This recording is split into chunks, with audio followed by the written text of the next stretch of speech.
Bienvenue sur DMG TV, les histoires mystiques. Tu es nouveau sur la page, n'oublie pas de t'abonner, de laisser un commentaire, de liker et de partager. Tu vas raconter une histoire, on va te demander maintenant, tu vas monter, nous raconter ton histoire en direct. Il y a plein de surprises après le direct là, on va parler de ça. Mais pour le moment, c'est les histoires mystiques, pas les histoires romantiques s'il vous plaît. Ceux qui viennent chercher les maris dans les directs là, c'est pour vous. Ceux qui cherchent les femmes dans les directs, c'est pour vous. Ceux qui montent, c'est pour nous raconter les histoires, s'il vous plaît. Voilà. Donc, on va commencer. Ceux qui ont les histoires, commencez à envoyer vos demandes. Je viens d'activer les demandes. Je viens de draguer les femmes dans les lives de sorcellerie. Vraiment. Bien ça. Emmanuel, as de pique, ça dit quoi? Bonsoir. Bonsoir DMG. Bonsoir la team, bonjour tout le monde.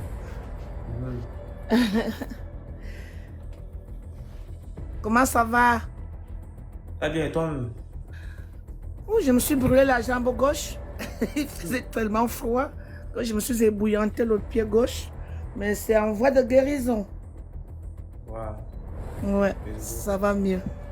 Bon, bref. Bonjour les enfants. Je l'appelle les enfants parce que moi j'ai 68 ans. Hein. Bon, je vous raconte cette histoire qui me tient à cœur. Parce que, je dirais, parce que c'est vraiment très proche, mais j'ai peur que les personnes se reconnaissent. Et c'est pour ça que je vais faire comme si c'était des personnes assez éloignées. Il s'est passé quelque chose du vivant de ma mère. Un jeune garçon que ses oncles étaient venus pour l'initier. Pour l'initier dans la sorcellerie. Le problème, c'est qu'ils se sont présentés très tard. Le petit garçon venait de prendre sa première communion avec ses frères et sœurs. Et quand ils sont arrivés, il leur a dit, non, ils sont venus avec de la nourriture, de la viande, pour qu'ils mangent. J'espère qu'il ne m'entend pas, qu'il n'est pas abonné là. Parce que... ses oncles l'ont apporté de la viande en disant que c'est une viande qui peut lui donner une vie éternelle. Et lui, du haut de ses 9 ans, il a répliqué qu'il vient de manger Jésus-Christ. Et le prêtre lui a dit que Jésus-Christ était sa vie éternelle. Donc, la viande qu'on lui apporte là, il ne veut pas la manger. Le gamin a commencé à tomber malade, mais alors, malade. On ne pensait même pas qu'il allait vivre. Et puis, on l'a amené chez quelqu'un. Et la personne leur a dit que ça faisait depuis qu'il avait cette histoire dans lui, mais il n'était pas encore initié. Donc, il n'avait pas encore cette connaissance. Il ne savait pas qu'il avait quelque chose en lui. Maintenant, ses oncles sont venus pour réveiller la chose. Et comme le gamin refusait, et donc, maintenant, il voulait le tuer. Le type a dit, la seule chose qu'on peut faire, c'est de l'enterrer vivant avec un mouton. Et la chose qu'on a mis en lui va aller vers le mouton. Si le mouton meurt, c'est pas bon. Si jusqu'au matin le mouton est vivant, c'est que le mouton a récupéré la chose qui est en lui.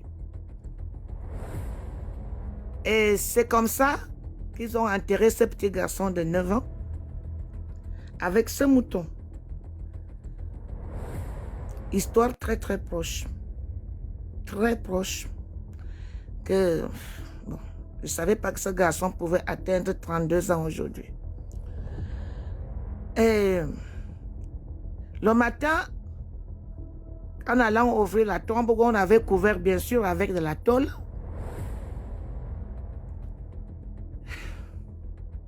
On a trouvé le mouton était vivant, mais lui, il nageait dans les caca.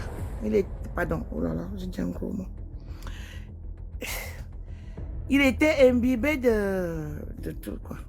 Donc, on l'a enlevé de la tombe, le mouton qui vivait, et le monsieur a dit que c'était très bon signe, que comme lui et le mouton sont arrivés le matin, parce qu'ils ont été enterrés à 19h, et on les a enlevés le matin à 7h, que c'est très bien. Maintenant, il est libre, personne ne viendra plus le déranger.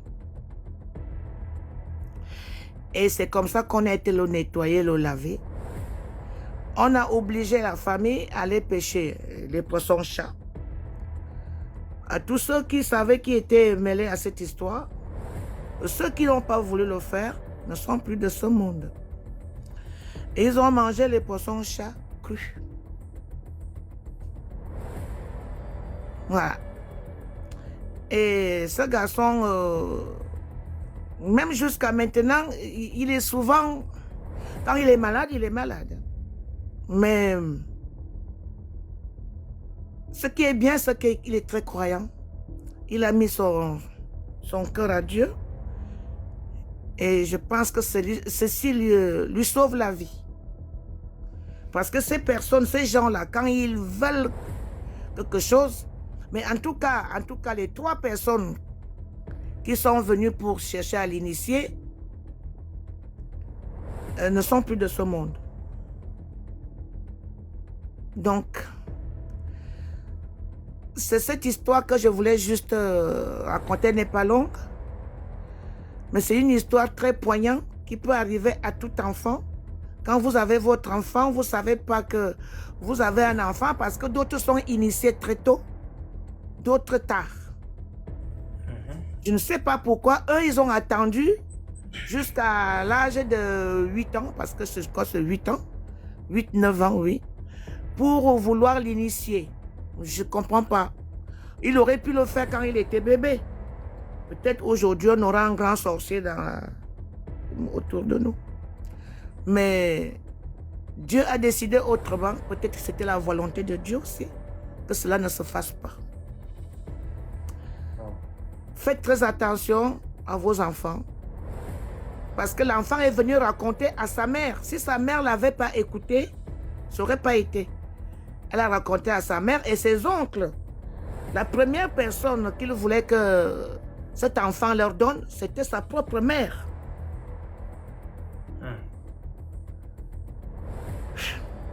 Voilà l'histoire. Faites vraiment très attention parce que le sorcier ne dort pas. C'est une mauvaise graine. Merci beaucoup. Bonne soirée. Bonne soirée à toi aussi. Merci.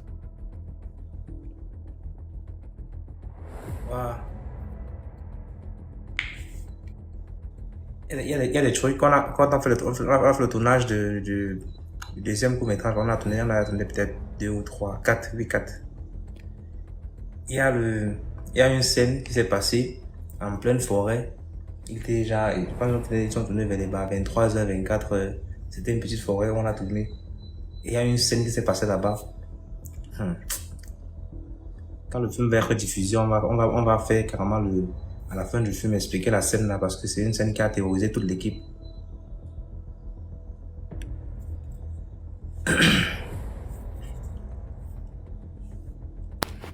Merci pour les cadeaux. Bonsoir Alex. Bonsoir tout le monde. Bonsoir, bonsoir. J'espère que vous allez bien. Vous m'entendez bien? Oui, très bien. Super. Donc, je vais vous raconter une histoire. C'est une histoire personnelle. Une histoire personnelle qui va faire un peu peur, mais bon. Comme nous sommes en famille, nous allons avoir peur ensemble. Donc, on y va. Alors, c'était au temps où j'habitais avec des copines. On était un groupe d'étudiantes. On habitait ensemble. Nous étions 6 dans une grande maison. Donc, il y avait 4 chambres et chacune avait sa chambre. Et c'était une maison louée d'un pasteur. Donc, qu'est-ce qui se passe? Le pasteur, au début, déjà, quand on a pris la maison, le pasteur nous a dit que c'était interdit de ramener les garçons à la maison. Interdit.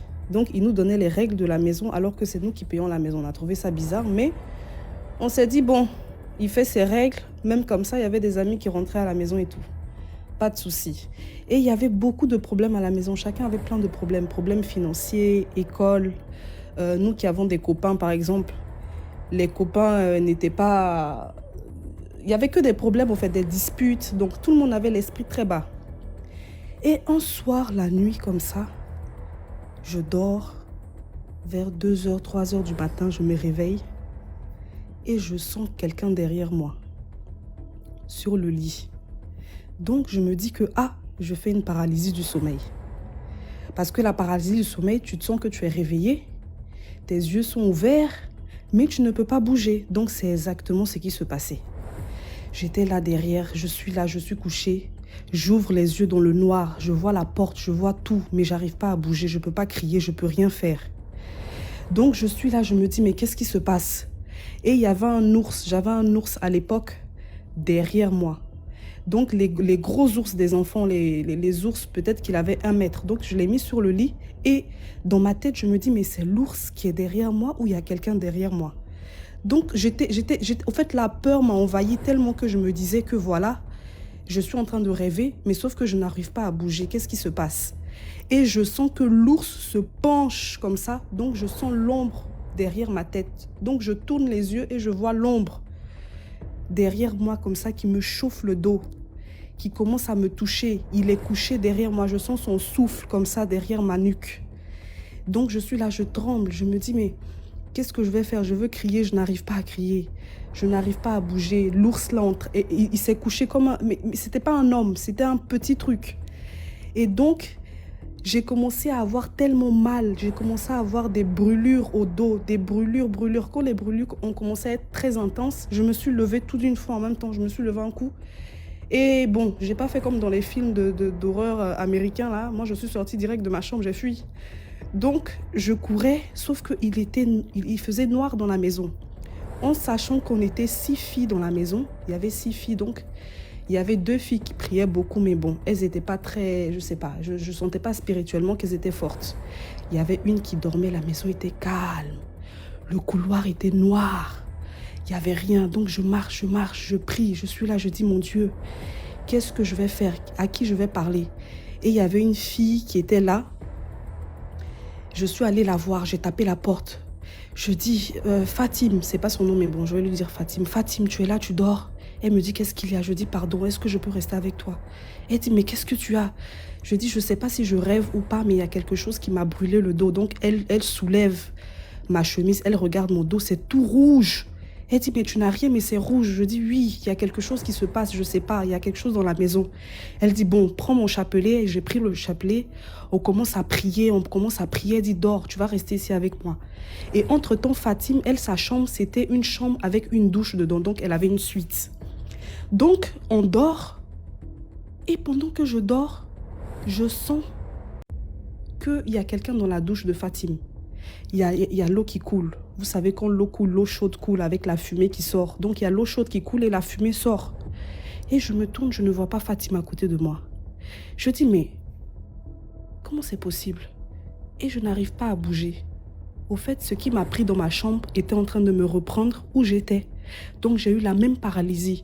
Je ne peux pas crier, je ne peux pas bouger. Je tourne que les yeux et je vois la fumée de la douche qui ressort. Je me dis, mais attends... ça m'a pris ici, donc je commence à faire le Notre Père, j'ai commencé à faire toutes les prières, le chapelet dans ma main, donc je serre le chapelet, je sais pas quoi faire, je suis là, je prie, je dis, mon Dieu, je prie, tout d'un coup je me lève et je regarde Fatima à côté de moi, je dis, mais attends, tu dormais pas? Elle s'est relevée, elle transpire, elle me regarde, elle me dit, je l'ai vu. J'ai dit, tu as vu quoi? Elle dit, je l'ai vu, il t'a suivi. Je dis, qui m'a suivi? Elle dit, c'est un petit garçon. C'est un petit garçon. Quand tu es rentré dans la chambre, j'ai eu une paralysie. Je l'ai vu, il a arrêté devant nous, il nous regarde. Je dis, mais je pensais que c'était toi qui étais dans ta douche. Elle dit, non, c'est pas moi. C'était lui. Je dis, mais attends, tu rigoles? Elle dit, non, tu as raison, tu n'es pas folle. Il y a un petit garçon qui te suit. On ne voit pas son visage, tout est noir. Il est noir. Il a les yeux comme ça, blancs. Tu ne peux pas voir, il te suit. J'ai dit, non. Donc, on n'a plus dormi. On est resté maintenant comme ça en train de prier. On s'est attrapé. J'ai dit, ben, heureusement que c'est avec toi que je suis venue. Parce que si je raconte à quelqu'un, ils vont dire que j'ai fait un mauvais rêve. Parce que tu sais pas, entre la paralysie du sommeil et le mauvais rêve, qu'est-ce qui se passe? Donc, elle m'a vu. Le lendemain, on est allé à l'église. On n'est même pas allé à l'école. On est allé à l'église, on est allé prier. Sincèrement, je vous dis la vérité, j'ai fait 3 jours sans dormir. Mon ours, là, je l'ai jeté quelque part. Le pauvre. Je sais que bon, après, il faut beaucoup de courage parce que je me disais que c'était la maison, c'était pas l'ours en question. Mon ours, je l'ai toujours eu. Mais vraiment, je pense que l'esprit de cet enfant qui se balade dans la maison, comme on était dans des moments difficiles, rien n'allait, on avait l'esprit très très bas. Donc quelquefois les esprits, ils apparaissent quand vous êtes triste, quand vous avez des problèmes, ils apparaissent parce que vous êtes faible. Donc ils se montrent. J'ai prié beaucoup sur mon ours. Je me suis dit, bon, c'est pas ça. Les poupées, tout ça, quelquefois, ils agissent aussi dans les poupées. Les rêves, ils viennent, ils peuvent vous griffer, ils vous chauffent. Et ensuite, on a prié pas mal dans la maison. Le pasteur est venu nous dire que pourquoi vous avez ramené des hommes ici? On a dit, mais monsieur, est-ce qu'il y a un problème dans la maison? Est-ce qu'il y a des gens qui sont morts dans la maison? Il y a un enfant qui est mort dans la maison? Dites-nous, pourquoi vous ne voulez pas qu'un homme rentre dans la maison? Parce qu'il y a un petit garçon qui nous a suivis. Il dit, ça, ce n'est pas votre problème. Donc, on a décidé après de changer de maison. Voilà, on a changé de maison. Les prières se sont intensifiées. Et voilà, c'était ma petite histoire. J'espère que voilà, j'ai pas fait trop peur aux gens. En tout cas, je te remercie beaucoup de m'avoir pris DMG. Et la prière est très importante pour tout le monde. Hein. Les rêves, quelquefois, on a des rêves, on a des cauchemars, c'est vrai. Mais il faut savoir qu'il y a des rêves, effectivement, qui un peu transbordent vers la réalité. Et ça fait très peur. C'est la prière vraiment qui peut nous sauver. Merci à tous. Partagez, likez et bonne soirée à vous. L'histoire fait peur. Merci beaucoup, Alex, pour l'histoire. Merci. Blaise, le court-métrage, le premier film va être diffusé le 18 de ce mois. Donc, il faut seulement aller s'abonner sur la page DMG Production. Il y a déjà j'ai déjà mis la vidéo, mais ça va jouer normalement le 18 à 17h. Donc, on va voir tout ça en live. On va faire d'abord un direct de peut-être 15h jusqu'à 16h30. Et puis, on ira tous maintenant voir la vidéo en direct et faire les commentaires de ça en direct aussi. Ça va être intéressant de voir le film là tous en direct. YouTube, sur quelle plateforme? Sur YouTube, DMG Production sur YouTube. Cheveux là, donne-moi un peu. Ça a fini tous mes cheveux. Waouh.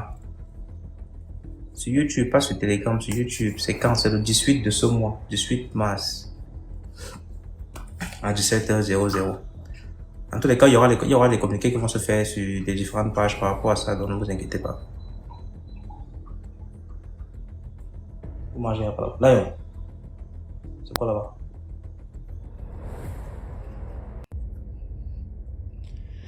Allô? Bonsoir. Voilà, je voudrais raconter un peu mon vécu ici. Je suis arrivée à l'étranger, mais je vais vous dire que j'avais déjà vécu ce qu'on appelle la paralysie du sommeil en Afrique. J'avais déjà vécu ça. Mais je croyais en Dieu, mais je ne vais pas vous dire que j'étais vraiment appliquée. Donc, je menais une vie comme ça. Dieu existe, oui, mais moi d'abord. Donc, je faisais ce que je voulais de ma vie. J'allais avec qui je voulais. Comme ça, je me sentais libre. Voilà, arrivé en Europe, voilà, dans les groupes, après avoir vu les psychologues, on vous fait participer à des réunions et avec d'autres personnes qui viennent d'arriver et tout. Et le rôle de ceux qui ont déjà mis du temps, c'est de guider ceux qui viennent d'arriver.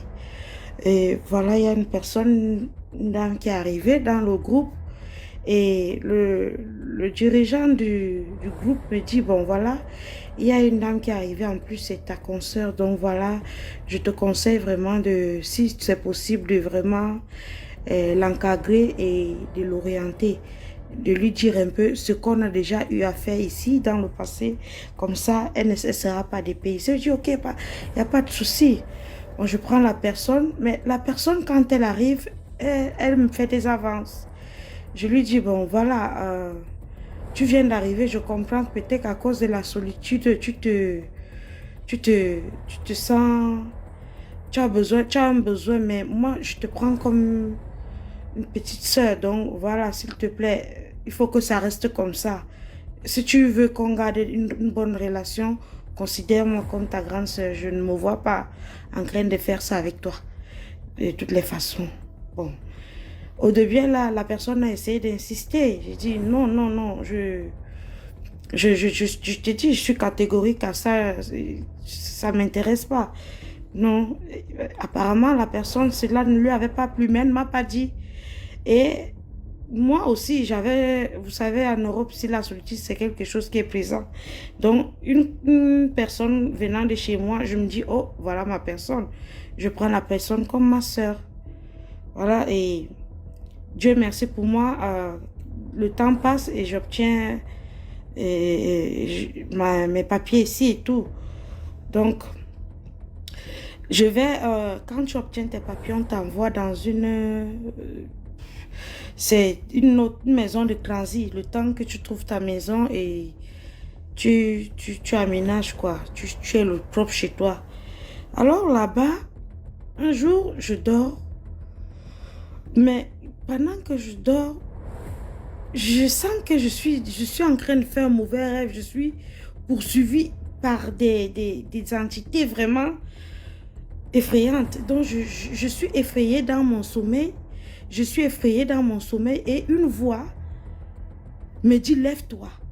Et je me lève sur le cou. Donc, je me retourne pas. Je ne bouge pas comme d'habitude. Donc, je me lève d'un coup. Et quand je me lève dans la maison qu'on m'avait donnée, je vous assure, je n'ai pas la vidéo, mais je sais ce que j'ai vu. J'ai vu, c'est comme un loup debout avec des pieds, un loup noir, tout noir, je sais pas, un loup noir avec des pieds. On dirait un humain, mais avec l'apparence d'un loup. Géant, un peu comme vous voyez dans les films La Momie, là.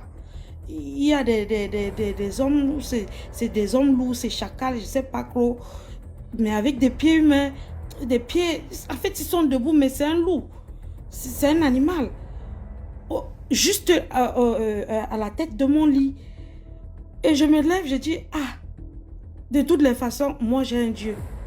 Je sais que je ne suis pas parfaite, mais j'ai un Dieu à qui je fais confiance. J'ai eu peur dans le sommeil, mais pas après que je me sois levée. Et directement, quand j'ai eu ça, j'ai pensé à la personne dont je vous ai parlé avant. La première idée est venue sur la personne. Moi, j'ai banalisé. J'ai dit, ok, ça va, ça va. C'est passé, le temps est passé. Dieu merci pour moi, j'ai trouvé une maison. J'ai trouvé la maison et j'arrive.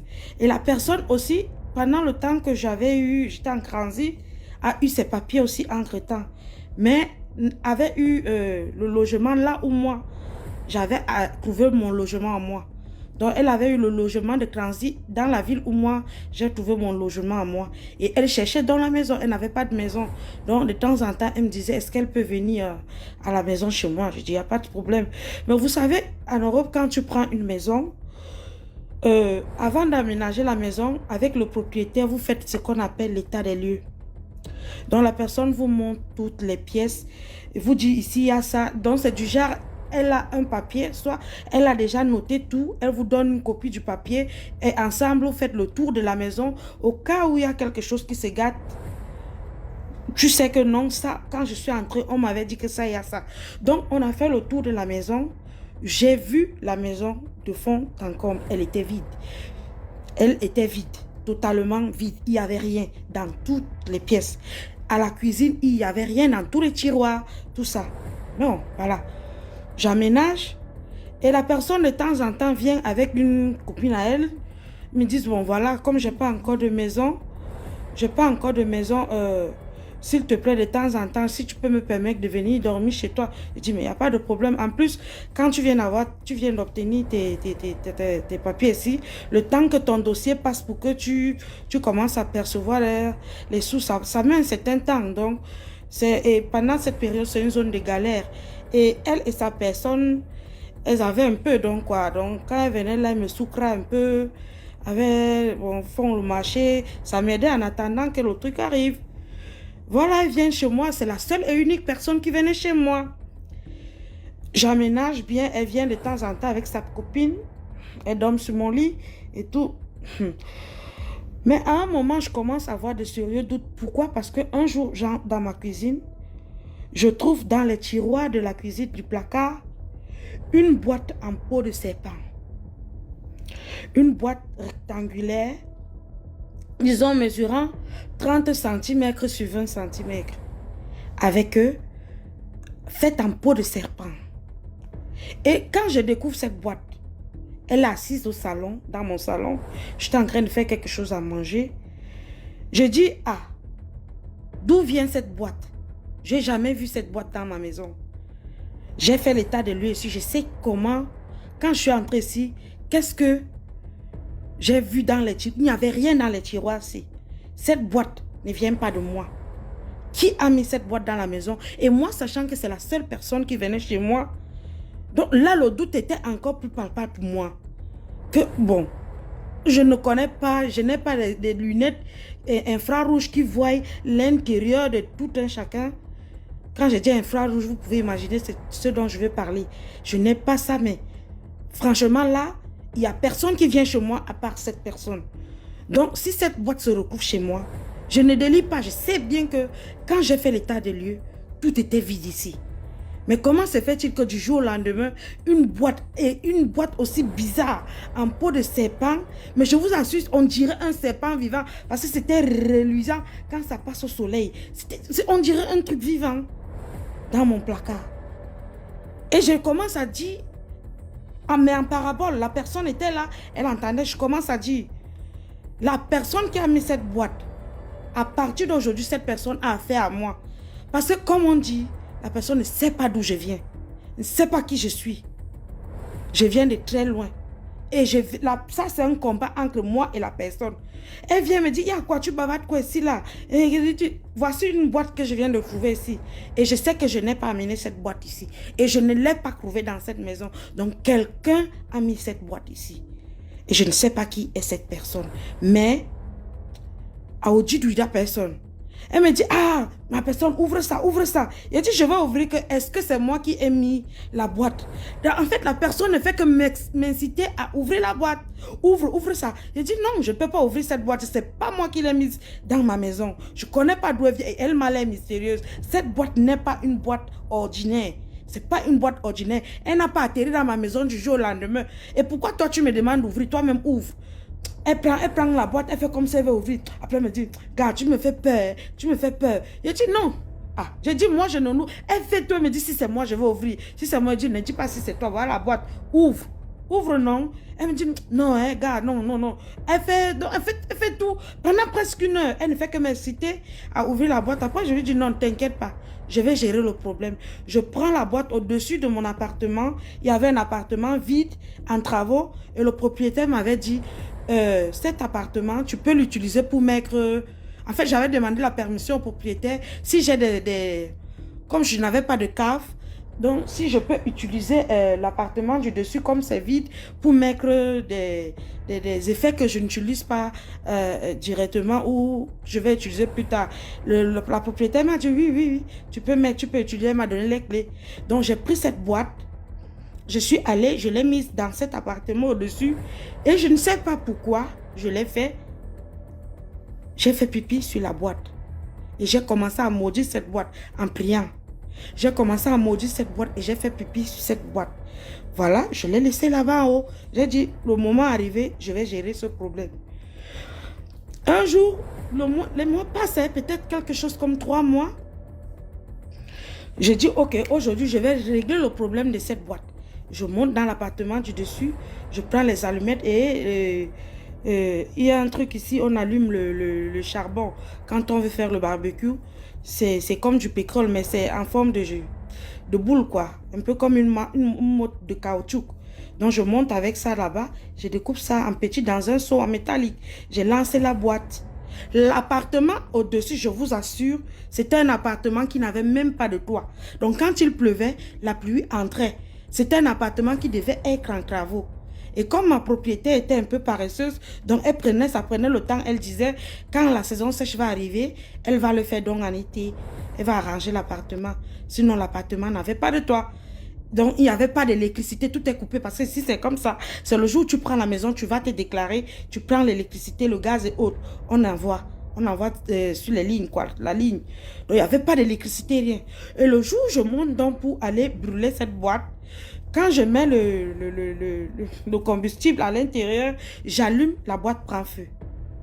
La boîte commence à prendre feu. Mais je suis surprise que la sonnerie du téléphone, en fait, ici, quand tu arrives chez quelqu'un, tu sonnes en bas, ça sonne au-dessus et la personne t'ouvre depuis le dessus. L'interphone, quoi. La sonnerie de l'interphone d'une maison qui n'a pas l'électricité se met à sonner, mais pas comme une sonnerie normale qui fait rrrr, rrrr, mais elle sonne en continu. Elle sonne en continu quand la boîte commence à brûler. J'ai dit, oh, je regarde et puis l'appartement du dessus n'a pas souvent la fenêtre, parce que ça regarde la fenêtre de l'appartement du dessus, regarde le ciel. C'est pas une fenêtre que je peux regarder vers le bas. Donc pour voir vers le bas, il faut que je descende au rez-de-chaussée pour regarder qui sonne à la porte. Et donc, prise de panique, l'interphone se met à sonner sans arrêt. J'ai dit sans arrêt. Ça m'a effrayé, c'est comme ça, je laisse tout là, je repars. Je descends pour aller regarder qui ouvre. J'arrive en bas, il n'y a personne. Il n'y a personne en bas. J'ai dit, ah, les choses que j'entends alors, souvent là, vrai, ici, c'est ça que je suis en train de vivre en Beng, comme ça, voilà, ça que je suis en train de vivre ici en Beng. J'entendais qu'il y a la sorcellerie en Afrique. Je n'avais pas encore vécu ça, mais voici ça. Voici ma part ici. Là, je dis, quand j'ai brûlé, la boîte a brûlé presque la moitié. J'ai dû verser l'eau parce que j'ai aussi eu peur que peut-être c'est les pompiers ou bien c'est... Parce que c'est interdit de brûler les trucs ici dans la maison. Quand ça finit, je finis de verser l'eau sur la boîte, je laisse quand même dans l'appartement, je ferme et je redescends. Je remonte parce qu'il n'y avait personne, genre chez moi. La personne n'a pas fait 15 minutes. Elle vient de sonner à ma porte. Oh, elle vient, aujourd'hui je vais faire une bêtise. Je vais faire une bêtise. Je lui dis, ah, tu vas faire une bêtise. Si tu veux faire une bêtise, va dans ton village, va t'asseoir chez toi. Et tu fais la bêtise ici, là, tu ne vas pas faire de bêtises. C'est ce qu'elle me dit, la personne me dit, ah, je suis venue là, mais je vais faire une bêtise. Je vais faire une bêtise. Et puis, je lui dis, de toutes les façons, à l'heure où je suis, moi j'ai dit, ma mort et ma destinée ne viendra jamais de l'homme. Et je le répète, ma mort et ma destinée ne viennent pas de l'homme. Ma destinée est entre les mains du Tout-Puissant. Et ma mort aussi est entre les mains du Tout-Puissant. Croyez-moi si vous le voulez ou pas. Mais au niveau du front de la personne, 2 bosses sont sorties. Et la personne, je vous jure, la personne était mal à l'aise. On dirait elle était en feu. Elle était mal à l'aise. Elle avait de la peine à respirer. Un peu comme quelqu'un qui est essoufflé, mais pendant très longtemps. 2 bosses sont sorties au niveau du front, comme des cornes. Et je lui dis, hé, il y a quoi? Mon frère, il ne faut pas venir te transformer chez moi. Il y a quoi? Si tu veux te transformer, par sort, tu vas te transformer en bas. Non. Quand je suis étouffée, ici, en tout cas, le message dans ma tête, j'ai dit, le message est passé. Et après ça, les jours passent encore. Mais là, franchement, j'avais déjà commencé à me méfier. J'évitais la personne et j'ai commencé vraiment encore à prier. J'ai commencé à prier au point où j'ai fait des promesses à Dieu. Seigneur, je sais que je ne suis pas un bon enfant, mais je suis dans une étape où déjà je remercie le fait que tu ne me mets pas la peur. Tu enlèves la peur en moi parce que je n'avais pas peur. Je n'avais pas peur. C'était effrayant, mais je n'avais pas peur. Parce que je ne dois rien à personne. Je lui dis ça, je ne dois rien à personne. Tu vois ma façon de vivre. J'essaie de ne faire aux gens ce que je ne veux qu'on me fasse. J'essaie de vivre selon toi. C'est vrai que personne ne peut arriver à faire ce que tu fais, mais je fais de mon mieux. Je vis posément et droitement avec les gens. Si quelqu'un a décidé d'en finir avec moi pour des raisons dont je ne connais pas, je t'appelle au secours. Donc j'étais déjà d'abord reconnaissant du fait qu'il n'y avait pas de peur à moi, bien que des choses se passaient. Alors le temps aussi est passé, mais j'avais déjà des doutes. Donc j'évitais la personne et je ne peux pas vous dire, il y a tellement de choses que la personne a causées dans ma vie, du genre, j'étais déjà sur le territoire depuis un peu de temps, donc j'avais des connaissances. Et chaque fois que je lui présentais une connaissance à moi, et que entre nous deux, moi pensant que c'est mon ami, on tape nos petits bérets sur la personne, dans un petit Congo, ça que peut-être je lui dis un petit fax concernant la personne, elle va par derrière. Elle dit à la personne se gâte avec moi et la personne, elle la récupère la personne. J'avais déjà fait cette remarque, donc j'étais déjà isolée. Toutes les personnes que je lui ai présentées, c'est avec elle qu'il marchait. Moi, j'étais toute seule. Toute seule. Bon, j'ai dit, bon, de toutes les manières, je suis née seule. Ça ne me montre qu'il faut que je fasse attention. J'ai suivi que quand tu arrives en Europe, il faut vraiment éviter le peuple noir. Je confirme. De toutes les façons, voilà. On dit c'est dans le besoin qu'on connaît qui est qui. Et quand je suis dans le besoin, je ne vois personne. Donc ça veut dire que je les banque en même temps. Et c'est ce que je fais. Je continue à vivre et je me mets dans une prière quand même profonde. J'ai dit au Seigneur, Seigneur, je ne sais pas si c'est mes yeux qui voient mal, ou bien c'est toi qui es en train de me montrer quelque chose. Mais si c'est toi qui es en train de me montrer cette chose, s'il te plaît, éloigne ces personnes sans bain de sang. Éloigne ces personnes de ma vie sans bain de sang. Sans toutefois offenser quelqu'un. Je ne veux pas que je me sépare et puis on reste vouloir me fusiller ou bien éloigne juste ces personnes. Avec ta puissance, je sais de quoi tu es capable. Chose qui a été faite. La dernière fois qu'on s'est vu, on avait une réunion dans une ville, à la capitale. La personne, on s'est retrouvés tous là-bas parce que on était dans la même réunion. Forcément, on devait se voir. Mais à cette réunion, j'ai eu encore un truc. Donc, j'étais en train de parler, comme je parle là. Du coup, j'ai eu l'impression qu'il y a une mouche ou un insecte, c'est pas quelque chose, est ancré dans ma gorge et ça m'a séché la gorge. J'ai commencé à tousser, j'ai tout fait même. J'ai toussé à vomir, mais rien ne venait. Ma gorge était séchée et nouée. Oh, j'ai toussé, mais rien. Le soir là, on rentre, elle me dit encore, s'il te plaît, je n'ai pas là où aller avec ma copine aujourd'hui. Si tu peux nous permettre de passer la nuit chez toi, le matin, on va partir. Je vais aller dans la ville où ma copine vit. Bon, je dis, ok, il n'y a pas de problème. Mais la nuit, on était nombreux même. Je ne suis pas seulement rentrée avec elle. Il y avait d'autres personnes, des gars qui devaient aussi transiter par chez moi. Le matin, je me réveille, on dort, on passe la nuit, on a tapé les divers toute la nuit. Le matin, je me réveille. J'ai 2 bosses au niveau de la gorge. Il y a une bosse qui sort au niveau de ma gorge et une bosse juste derrière mon cou, au niveau, à la descente de l'oreille. Une autre bosse au niveau de mon cou. Ah, je me mis, je dis, mais hier, je n'avais pas ça.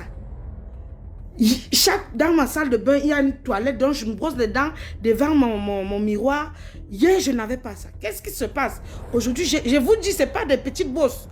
Des bosses, on dirait des grosses bosses, quoi, qui ont apparu dans la nuit. Et cette nuit-là aussi, il s'est passé un truc. Donc, quand nous sommes rentrés, comme je vous dis, j'avais déjà des doutes avec la personne. Mes toilettes étaient, malchance pour moi, je n'avais pas les toilettes. Pour faire les besoins, il fallait descendre une rangée, sortir de l'appartement, descendre une rangée et il y avait directement les toilettes en face.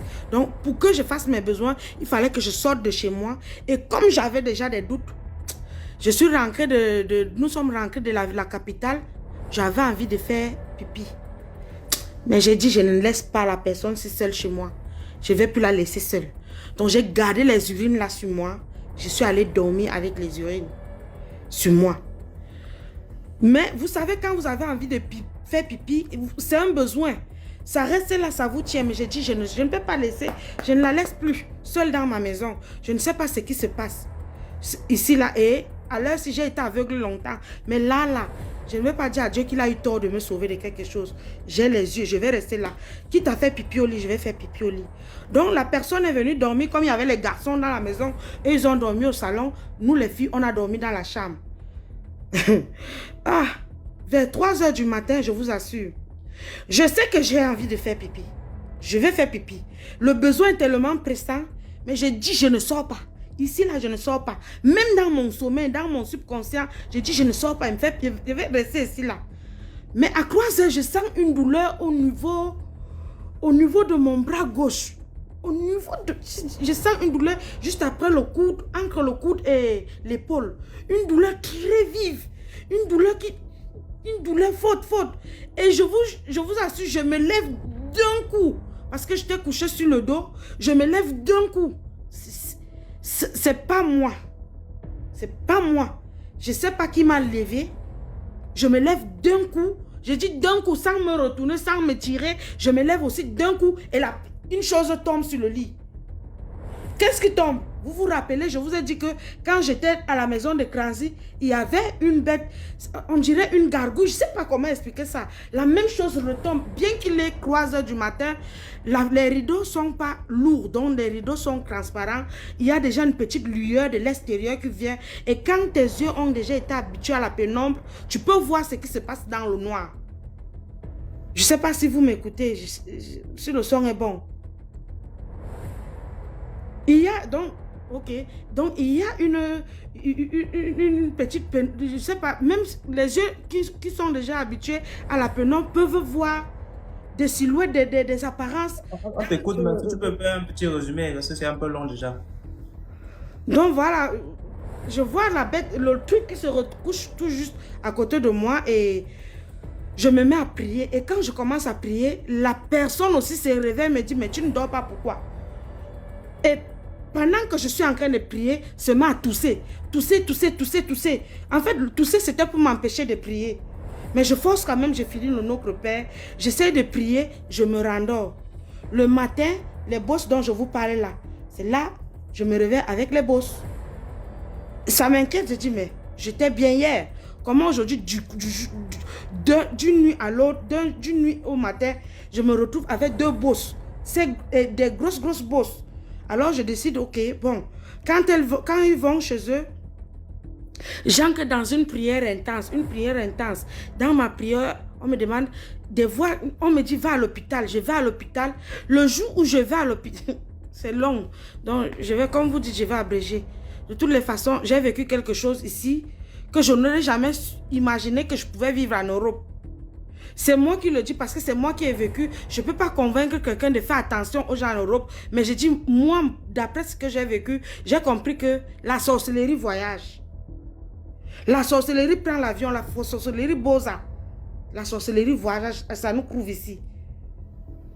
On a voulu finir avec ma vie, comme ça, comme un jeu. Et parmi, il y a eu mort parce qu'il y a une personne qui était collée à moi, qu'on a récupérée, qui a voulu essayer de résoudre le problème. Parce que quand on s'est distendu, il y a eu un truc, comme je dis, quand j'ai dit au Seigneur d'agir, il a agi. Il y a eu cette distance qui s'est créée.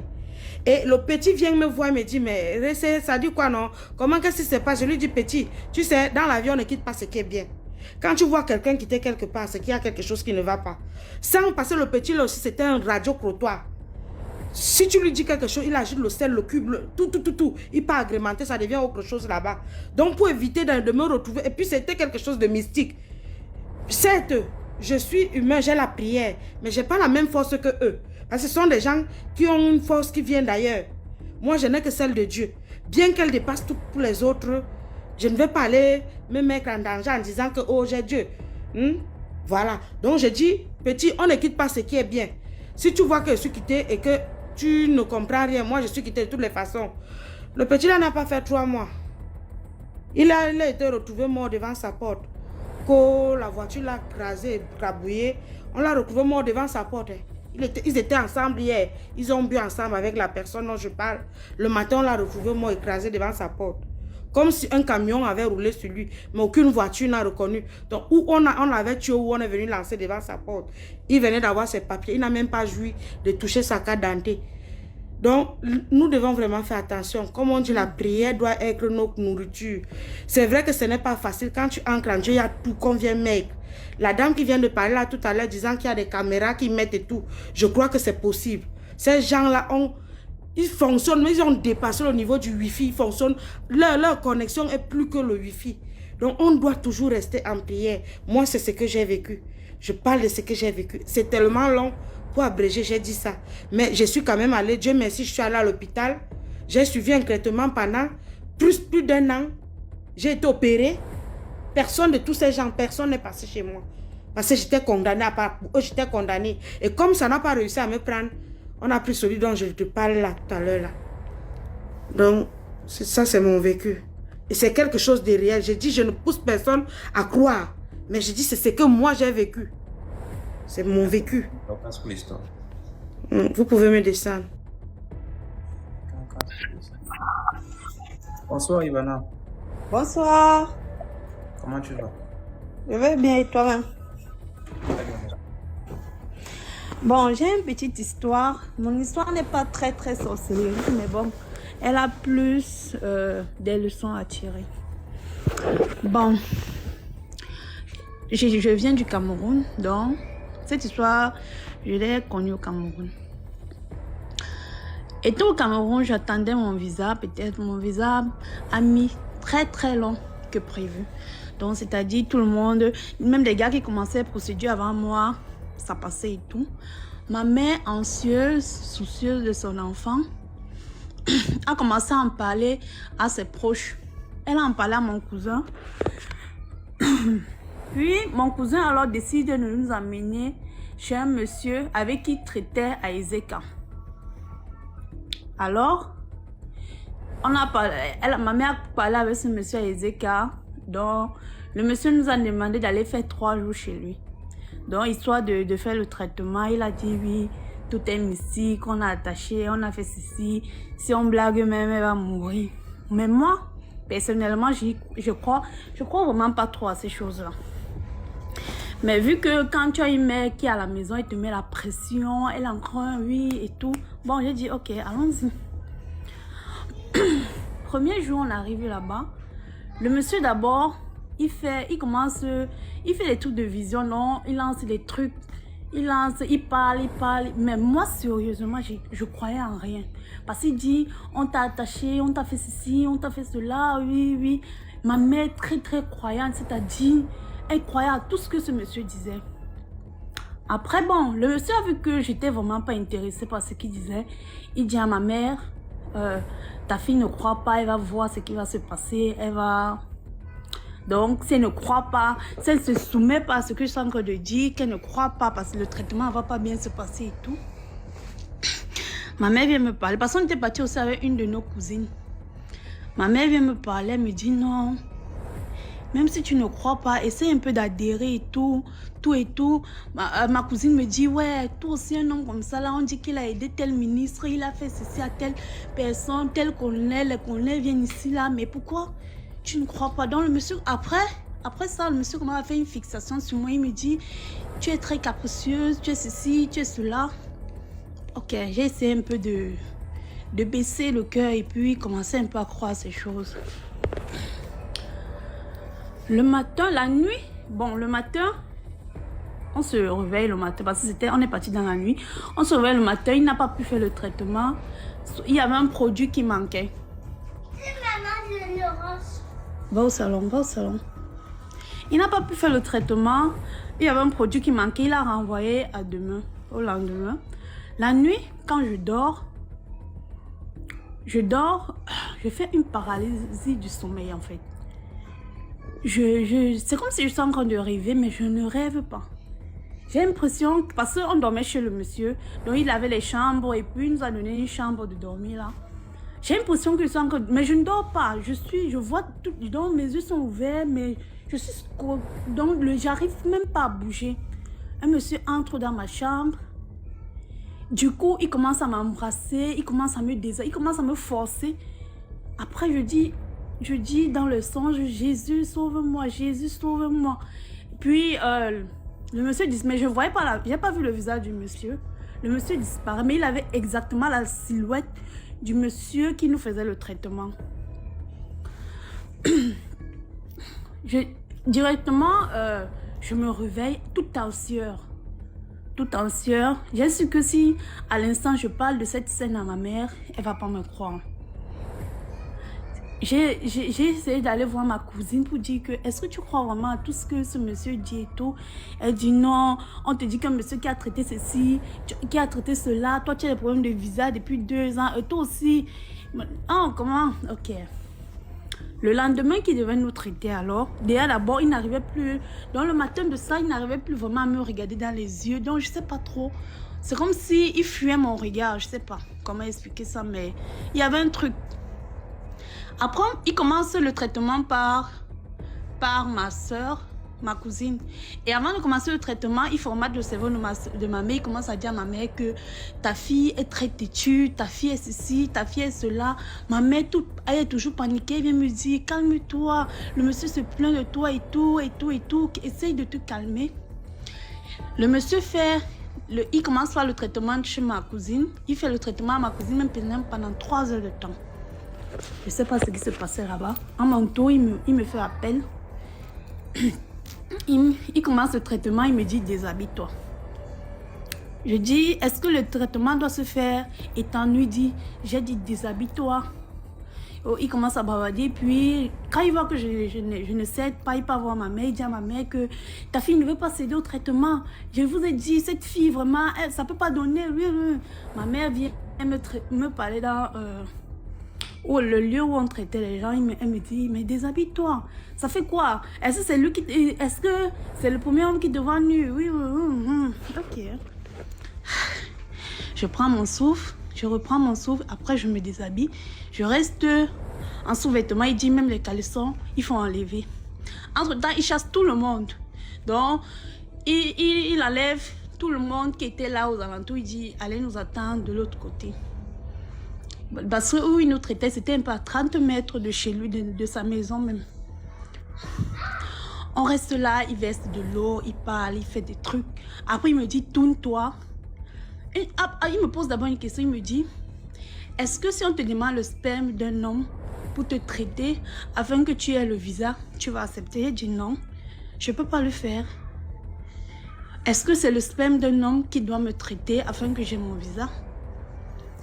Il me dit, je te dis que effectivement à l'heure que tu es là, c'est le sperme. Et j'ai dit oui. Et bon, même si c'est le cas, je vais prendre le sperme d'un homme où actuellement, il dit que justement, on en vient à cette histoire.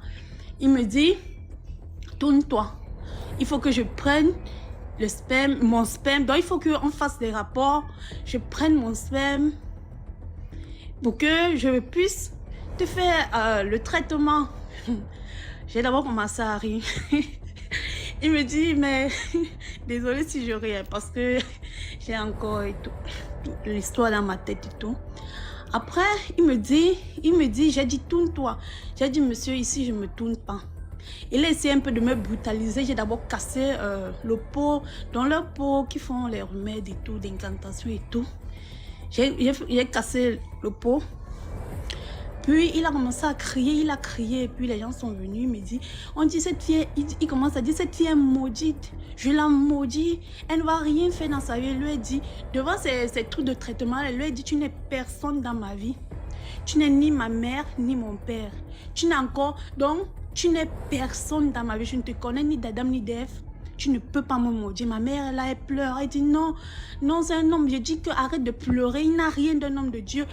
À quel moment un homme de Dieu doit prendre son sperme pour me traiter afin que j'ai le visa? Tu as suivi ça? Ou même si il doit me faire le traitement, c'est pas en faisant le rapport qu'il doit faire le traitement avec. Il commence à bavarder, il dit je te maudis. Et moi, en répliquant, je disais tu ne pourras pas me maudire. Et j'ai cassé le deuxième pot. Tu ne peux pas me maudire. Quand je casse le deuxième pot, il y a un serpent qui est sorti. On ne sait pas d'où il est sorti directement. Le serpent est sorti. Tout le monde a fui. Le même jour, alors, on est rentré parce que c'était déjà la panique totale. Vu, il ne faisait que maudire. Ma mère était dans les supplications et tout. Elle suppliait, elle suppliait, elle suppliait, elle suppliait. Moi, j'étais même pas, je voulais rien entendre. Je voulais juste rentrer chez moi. Et lui disait que ta fille, je dis que je l'ai maudit. Elle ne pourra rien faire dans sa vie. Et elle suppliait. Ma mère suppliait. Quand moi, je voulais y rentrer, à la sortie de chez lui, donc, quand je devais y traverser sa concession, j'ai tapé les pieds. Étant dans sa concession, il a dit que je ne t'ai rien fait. Je suis venue ici pour un traitement. Et je ne reconnais pas qu'il y a un traitement qui doit se passer, que c'est avec ton sperme que tu dois me traiter. Donc, tu ne peux rien me faire. Tu n'es pas mon parent, tu n'es pas mon Dieu. J'ai tapé mes pieds de là et je suis partie. C'est là alors que l'enfer a commencé. Chaque nuit, j'avais des couches de nuit atroces. C'est-à-dire, souvent je suis couchée. Souvent, je suis couchée, j'ai l'impression. Donc, un petit sommeil juste peut-être de 15 minutes. Je commence à avoir des couches de nuit. Je dis 15 minutes. J'ai des couches de nuit de telle façon, quand je me lève, je suis mouillée. Je suis mouillée, donc des choses que je n'avais pas. Donc toi, tu t'en vas, peut-être faire un traitement quelque part. Tu arrives que c'est pas le traitement que tu n'as pas dû chercher. Et puis quand j'expliquais à ma mère, ma mère commence à prendre conscience et puis elle prend peur. C'est là qu'on fait appel à un prêtre exorciste. Un prêtre exorciste là-bas à Yaoundé. C'est le prêtre exorciste qui m'a mis dans les neuvaines, dans les jeûnes, tout et tout. Quand il m'a mis dans les jeûnes, le 3e jour de mon jeûne, je rêve où il était marabout. Mais quand on partait là-bas, on partait au nom du pasteur, parce qu'il a dit à mon cousin qu'il était pasteur. Donc du coup, je rêve ce monsieur qui me dit, j'ai dit que tu ne seras rien. Et moi, dans mon rêve, je dis que je te redis que tu n'es personne dans ma vie. Et il a essayé de bagarrer avec moi, je l'ai poussé dans le rêve. Donc il s'est fait mal au niveau du pied, donc une paralysie, comme si la foudre l'avait, je sais pas, c'est un rêve.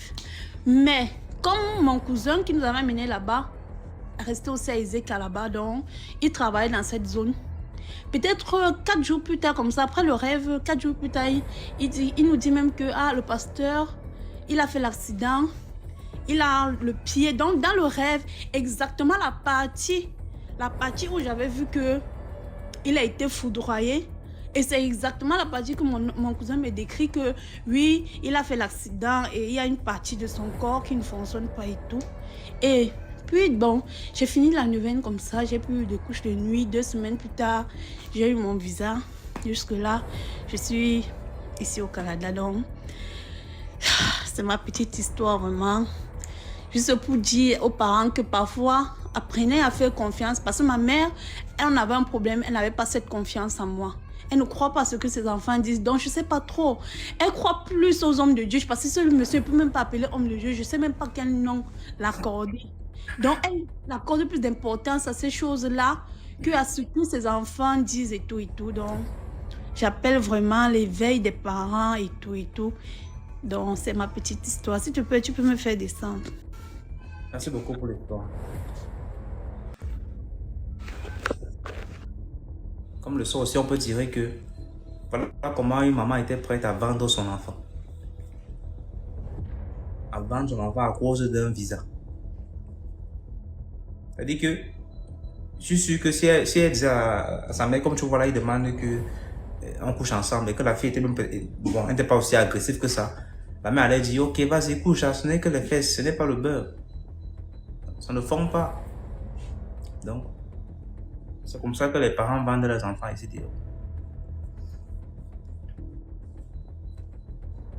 Dès que le marabout m'a dit, hé ma chérie, on est encore de fait. Traitement. Mettez-vous sans caleçon. Sans caleçon déjà. Et je dois mettre le remède par... Mais il faut que je mette le remède sur mon... Un gant. Donc, je vous là, il faut que médecine, là, il n'y a pas les seringues, il n'y a pas... Je vous, la seringue, c'est tonton. Ça. Et c'est comme ça, le film dont je parle, on va diffuser sur DMG Production, là. Le titre, c'est « J'ai sacrifié ma fille ». Et c'est net ce genre d'histoire-ci, là. Donc, c'est un peu comme si... Mais c'est net ce genre d'histoire-ci où une maman se retrouve en train de vendre son enfant moins cher à cause de l'argent. Ou alors à cause des petits privilèges comme ça, là, que le passeport, le visa, c'est quoi? Et donc, ne manquez pas c'est vrai que je vais faire d'autres vidéos, même sur ma page, pour parler de ça, mais ceux qui sont là déjà, après ce direct, faites l'effort d'aller déjà commencer à liker, parce que comme c'est en mode premier, ça veut dire que la vidéo est déjà en ligne, mais elle va être diffusée en direct à partir de 18h, donc disons dans 11 jours. Et donc, si vous likez maintenant, vous enregistrez la vidéo, ça veut dire que quand ça va jouer, vous allez recevoir une notification. Bonsoir. Bonsoir, Angélica. Oui, j'espère que vous allez bien. Oui, moi ça va. Bon, je vais essayer d'aller un peu vite. L'histoire que je vais raconter me concerne personnellement. Tout débute lorsque mon père décide de m'arracher à ma famille maternelle pour aller me donner à sa sœur. Parce que pour lui, c'était les meilleures conditions. Elle est mariée et tout. Et il y avait d'autres enfants, de grandes personnes là-bas et tout. Et quand j'étais chez ma tante, je voyais des choses bizarres. Quand je dormais, je voyais des hommes devant moi, etc. Mais le souvenir le plus marquant, c'est un jour j'étais au couloir en train de jouer. J'avais 8 ans, j'étais en train de jouer et tout. Et au couloir, il y avait un grand miroir, vraiment un grand miroir. Et il y avait que la lumière de la cuisine qui faisait en sorte qu'on puisse voir quelque chose. Sinon, c'était normalement dans le noir. Et derrière moi, j'ai vu apparaître une femme grande de taille qui était habillée tout en bleu. Elle était noire, elle était très belle. Je regardais et elle me fixait, je la fixais, elle me fixait. Après un moment, je suis sortie du couloir, je suis partie vers la cuisine et j'ai dit à mes grandes sœurs, ah j'ai vu une dame et tout qui me regardait et tout. Et mes grandes sœurs m'ont dit, mais toi tu es folle, tu es toujours en train de raconter des histoires, des inepties et autres. Les vacances arrivent et on décide d'aller passer les vacances en province. Et donc moi, ma tante décide d'aller me déposer chez ma famille maternelle. Et là-bas, lorsque j'arrive, ma grand-mère me regarde. Elle me dit, toi, tu ne vas plus retourner là-bas. Bon, je ne savais pas ce qui se passait. Moi, je me disais que parce qu'elle avait vu que j'avais maigri et tout. Mais bon, ça passe. Mon oncle a essayé de venir me récupérer. Ma grand-mère a parlé avec lui et tout. Je suis restée. Plus je grandis, franchement, ma famille maternelle, ce sont des croyants. Ça s'est très bien passé. J'ai vécu une belle adolescence. Arrivé à l'université, je fais la rencontre de certaines personnes. Et moi, je suis pas dans le jugement. Peu importe ta religion et tout. Et il y avait une, elle était bouddhiste. Je sais pas si on dit bouddhiste ou quoi, je ne me rappelle pas. Alors, elle m'a dit, ah, Angélica, accompagne-moi, je vais rencontrer quelqu'un qui va me consulter et tout. Et comme moi, je suis assez curieuse, je lui ai dit, ok, allons-y. Et la personne en question est venue la chercher. Donc, moi, j'étais derrière et la personne ne faisait que me regarder par le rétroviseur. Il me regardait, il me regardait. Mais laissez-moi vous rappeler que moi, comme mes grandes sœurs m'avaient dit que non, j'étais folle et tout, je m'étais dit que ce que j'avais vu, c'était simplement un mauvais rêve. En fait, c'était juste dans mes souvenirs, c'était dans ma tête. Du coup, le gars faisait des bains à ma copine en question. Il parlait avec ma copine. Moi, j'étais à l'axe. Je vivais ma vie. Et après, il demande à ma copine de m'appeler. Lorsque ma copine m'appelle, je viens tranquillement. Il me dit, tu appartiens à quel ordre et tout. Je dis, non, moi, je suis chrétienne. Ma famille est chrétienne. Juste que moi, je ne juge personne. Je suis venue l'accompagner et tout. Après, il me dit, ok, la femme en bleu que tu as vue. Et là, j'avais déjà 22 ans. La femme en bleu que tu as vue quand tu avais 8 ans, ce n'était pas un rêve. Et là, je suis tombée. En fait, je ne sais pas, mais j'ai commencé à trembler et j'ai pleuré comme c'est pas possible. J'ai dit, mais je pensais que c'était dans ma tête et tout. Il m'a dit, non, laisse-moi te dire que c'est une entité qui est venue te voir et que tellement tu la rejetais, elle venait et elle disparaissait, elle venait, elle disparaissait. Il faut que tu l'acceptes. J'ai dit, mais comment je vais l'accepter? Comment c'est une entité qui va venir? Moi, je suis chrétienne, je n'adhère pas à des choses comme ça. Et c'est là où il a commencé à me dire que non, n'aie pas peur, nos ancêtres et tout. J'ai dit, ok. Je suis partie quand même. J'ai dit ça à ma grand-mère. Ma grand-mère m'a dit, tu sais, Angélica, on n'est pas dans les choses comme ça. Quand tu m'avais raconté cette histoire-là, chaque nuit, je me réveillais pour prier pour toi. J'ai dit, d'accord. Je voyage pour la France, excusez-moi, pour les études. Et avant de voyager, j'ai un ami qui me dit, ah, j'ai envie de t'offrir des perles qu'on met au rein. Chez nous, on dit les sikidas. J'ai envie de t'offrir ça. Je lui dis, ok, il n'y a pas de souci, c'est gentil. La personne m'offre ça. Je viens en France pour commencer mon année scolaire et tout. Et ça ne va pas. Je tombe tout le temps malade, ça ne va vraiment pas. Je commence à fréquenter une église. Et quand je fréquente l'église, un jour, pendant une semaine, j'ai passé dans ma chambre. Je ne sortais pas. Je faisais carrément une crise d'anémie alors que ça m'était jamais arrivé. Et c'est là où j'appelle mon pasteur. Il est venu, il a prié pour moi. En priant pour moi, je ne sais pas, je me vois en train de récupérer les sikidas en question et mettre au rein. Et je dis que, je vois mes sikidas là, on dirait que c'est un problème et tout. Il me dit, vas-y, coupe-les et ramène-les-moi. Je suis partie, j'ai coupé, je le lui ai donné, il a prié et tout. Et il m'a dit, maintenant, va te soulager. Quand je suis partie me soulager, en urinant, il y avait de la fumée qui sortait. Je ne savais pas trop ce que c'était, mais c'était de la fumée. J'ai pris peur. Il m'a dit que je ne sais pas qui t'a remis ces séquidas-là, mais heureusement que c'est toi-même qui as vu ça. C'était pas bien. Pour terminer avec mon histoire, j'ai continué à m'attacher au Seigneur. Et on a dans notre église, un prophète est venu. Il est venu et directement quand il est venu, il a commencé à enchaîner sur moi. Et il m'a dit, il disait aux gens, faites attention avec les liens de famille. Vous ne savez pas quels liens vos familles ont tissés avant. Mais cette fille-là, par exemple, elle essaye vraiment de se détacher de ces liens de famille. Mais elle est poursuivie par ce qu'on appelle un génie, un esprit des eaux, qui fait des réclamations en fait. Parce que ce sont des réclamations. Et quand elle venait me voir, c'était pour rentrer en contact avec moi. Mais moi, je ne percutais pas. Et il m'a dit que si j'étais restée dans le même endroit, aujourd'hui, je devais peut-être être prêtresse ou quoi, je ne sais pas, mais je ne devais pas être ce que je suis aujourd'hui. Et ma grand-mère, en me voyant justement, comme elle est sensible spirituellement, elle a senti que là, ça n'allait pas pour moi. Et c'est surtout pour vous encourager à vraiment faire attention à ce que vous prenez avec les amis, et même ce que vous donnez. Faites très attention parce que on ne sait pas, le mal vient de partout. Et voilà, j'en ai fini. Merci beaucoup pour l'histoire, Angelica. De rien, merci à vous.